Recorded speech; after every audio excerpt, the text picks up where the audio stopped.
Dear students, आज हम कोलाइडी विलयनों के तीसरे वर्गीकरण के बारे में बात करेंगे। अलग अलग तरीके से क्लासिफिकेशन करते हैं। आज हम कणों की प्रकृति के आधार पे क्लासिफिकेशन करेंगे और इसके आधार पे कोलाइडी विलयन को तीन भागों में या तीन प्रकार में वर्गीकृत किया जाता है। बहुआण्विक हेडिंग है, मल्टी मोलिकुलर, बहुत सारे अणु जुड़े हैं। वृद्ध आणविक, मैक्रोमोलिकुलर, बहुत बड़े अणु हैं। संगुणित कोलाइड, एसोसिएटेड कोलाइड, इसमें बहुत से आयन अणु आपस में एसोसिएट होते हैं, संगुणित होते हैं।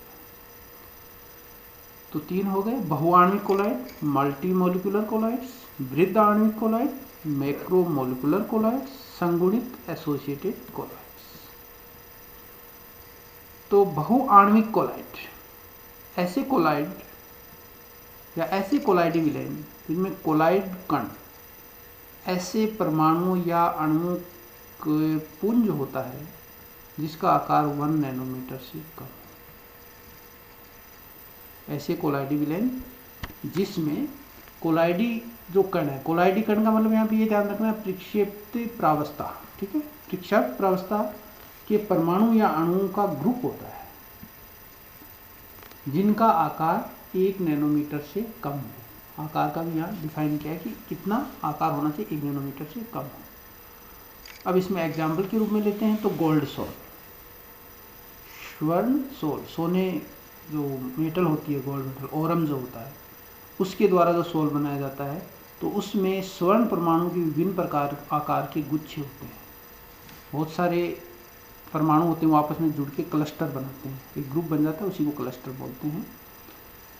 और इसी प्रकार सल्फर सोल में, सल्फर का यदि सोल बनाया जाता है, गोल्ड सोल हो गया, उसमें Au के आयंस होंगे, और गोल्ड सल्फर सोल बनाएंगे, उसमें सल्फर जो होता है कोलाइड S8 अणुओं के पुंज होते हैं।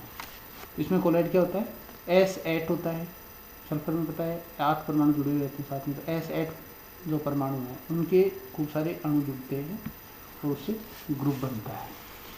लेकिन ये जो ग्रुप्स बनते हैं तो अणु आपस में जुड़ के बनते हैं, और उस स्थिति में ये क्या कहता है, 1 नैनोमीटर से कम होना चाहिए आकार, तभी उनको हम बहुआण्विक कोलाइड कहते हैं, ठीक है।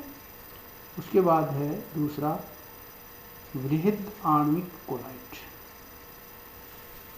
Macromolecular collides.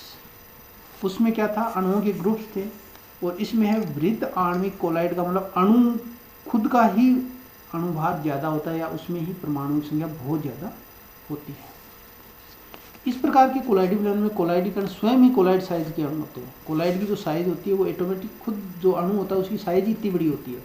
उसमें तो ग्रुप बना के बने थे कोलाइडी आकार के, और इसमें अपने आप में ही होता है, तो इनके अणुभार बहुत उच्च होते हैं।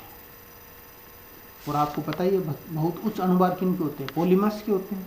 तो पॉलीमर्स की जब हम बात करते हैं तो इसमें प्राकृतिक वृहद अणु, नेचुरल मैक्रोमोलिक्यूल्स में स्टार्च आ जाएगा, प्रोटीन आ जाएगा, सेलुलोस आ जाएगा आदि। एवं संश्लेषित अणु, संश्लेषित अणु की बात करते हैं तो वही है पॉलीमर, पॉलीथीन, नाइलॉन, पॉलिस्टर, जो भी हैं वो सारे के सारे जो पॉलीमर हैं वो वृहद आणविक कोलाइड की कैटेगरी में हम इनको कैटेगराइज करते हैं। तीसरा है संगुणित कोलाइड, एसोसिएटेड कोलाइड। कुछ पदार्थों की निम्न सांद्रता के विलयन सामान्य विद्युत अपघटन की भांति व्यवहार करते हैं। होता क्या है, कुछ पदार्थ ऐसे होते हैं जिनकी यदि कंसंट्रेशन मीडियम में, यहाँ पे प्रक्षेपण माध्यम है, प्रक्षेपण माध्यम में थोड़ी मात्रा में लाते हैं तो वो नॉर्मल इलेक्ट्रोलाइट की भांति व्यवहार करते हैं। बट यदि उनकी कंसंट्रेशन हाई कर दी जाए, उसकी सांद्रता हाई कर दी जाए, कहने का मतलब प्रक्षेपण माध्यम में प्रक्षेपित प्रावस्था की मात्रा ज़्यादा मिला दी जाए, तो उस स्थिति में वे कोलाइडी विलयन की भांति व्यवहार करने लगते हैं। क्यों? क्योंकि उनके जो विद्युत अपघटन के आयन होते हैं या कण होते हैं वो आपस में एसोसिएट हो जाते हैं, आपस में जुड़ जाते हैं, ठीक। और जुड़कर क्या करते हैं, जुड़ने को क्या बोलते हैं, संगुणित होना, आपस में एक दूसरे गुणा करना, संगुणित होना, उनके कणों का संगुणन हो जाता है। इस संगुणित कणों को मिशेल कहते हैं, MICELLE। Let's you know soap कैसे एक्शन करता है। आपने 12th में पढ़ा होगा कि साबुन होती है वो कैसे कार्य करती है, कि साबुन है उसके जो अणु और आयंस उसमें जो होते हैं, जो इलेक्ट्रोलाइट होता है, साबुन क्या होते हैं, फैटी एसिड होता है, जैसे स्टीरेट है। तो फैटी एसिड्स के जो सॉल्ट है, स्टेरिक एसिड और मैलिक एसिड, तो ये जो इसके जो ज़्यादा अणुभार वाले फैटी एसिड्स होते हैं, इनमें कार्बन का नंबर 15, 16, 17, 18, 19 तक होता है, उनमें एक ग्रुप होता है CO- और उसके साथ पॉजिटिव आयन होते हैं, सोडियम प्लस है या पोटेशियम प्लस है या कोई भी टाइप का जो आयन है वो उसके साथ जुड़ सकता है। तो साबुन होते हैं वो फैटी एसिड्स होते हैं, उनसे बनते हैं, आपको पता है। अब उसमें ये कहता है कि जैसे वो एक्शन कैसे करता है, तो वो मिशेल फॉर्मेशन करता है कि एक कोई पार्टिकल है, उस पार्टिकल को चारों तरफ से वो जो आयन होते हैं वो घेर लेते हैं। तो साबुन होता है उसमें जैसे फैटी एसिड का पार्ट होता है, उसमें एक तो होता है लियोफोबिक पार्ट और एक होता है लियोफिलिक पार्ट। एक तो होता है द्रव्य को आकर्षित करने वाला, द्रव्य की तरफ आकर्षित होने वाला, और एक दूसरा होता है आकर्षित नहीं होने वाला। तो जैसे फैटी एसिड में लंबी कार्बन की चेन होती है, वो तो आयंस की तरफ आकर्षित नहीं होगी, वो तो कार्बनिक पदार्थ की तरफ आकर्षित होगी। अब ये कहता है कि कोई मैल है, कोई गंदगी है पदार्थ पे, तो उस गंदगी का जो पार्टिकल जब हम उसको रब करते हैं और पानी के साथ मिला के, तो उस पार्टिकल को, गंदगी का जो पार्टिकल उसके चारों तरफ साबुन का जो आयंस हैं वो क्या करते हैं, मिशेल फॉर्मेशन करते हैं, और अलग अलग टाइप की मिशेल का निर्माण होता है।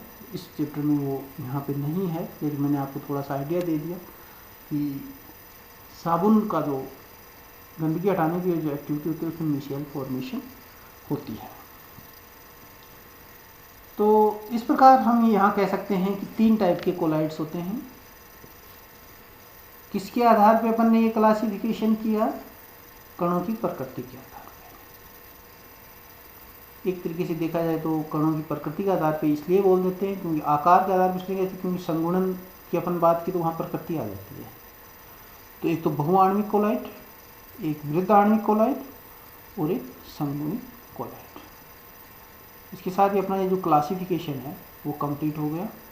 इसके बाद हम आगे जो नेक्स्ट वीडियो में जो बात करेंगे उसमें हम बात करेंगे कोलाइडल सॉल्यूशंस और सोल की बात करेंगे। सोल किस कोलाइडल सॉल्यूशन कहते हैं, मैंने स्टार्टिंग में आपको बताया था कि 8 प्रकार के कोलाइडल सॉल्यूशंस होते हैं, प्रक्षेपण माध्यम और प्रक्षेपण सॉलिड है, लिक्विड है या गैस है, इसके आधार पर। और गैस का कोलाइडल सॉल्यूशन नहीं बन पाता है क्योंकि वो समांगी विलयन बनता है। तो यहाँ पे सोल की जब बात करते हैं तो सॉलिड्स इन लिक्विड्स, सोल क्या होता है, सॉलिड्स इन लिक्विड्स। ये नाम देखिए आप, सोल लिखा आपने SO, सो का मतलब सॉलिड्स इन, यही ध्यान रखना है, सब में ऐसे होते हैं सॉलिड्स इन, और L लिखा है लिक्विड्स। सॉलिड्स इन लिक्विड्स का मतलब क्या हुआ, लिक्विड ज़्यादा है उसमें थोड़ा सा अपन ने कोई सॉलिड मिलाया है, मतलब प्रक्षेपण माध्यम जो है वो लिक्विड है, द्रव्य है, और प्रक्षेपित प्रावस्था जो मिलाया है अपन ने उसमें वो है सॉलिड, अर्थात ठोस द्रव्य में होने पर, द्रव्य ज़्यादा होने पर, ठोस कम होने पर विलयन को सोल या कोलाइडल विलयन कहते हैं। और इसकी बनाने की विधियां हैं जो हम नेक्स्ट वीडियो में पढ़ेंगे।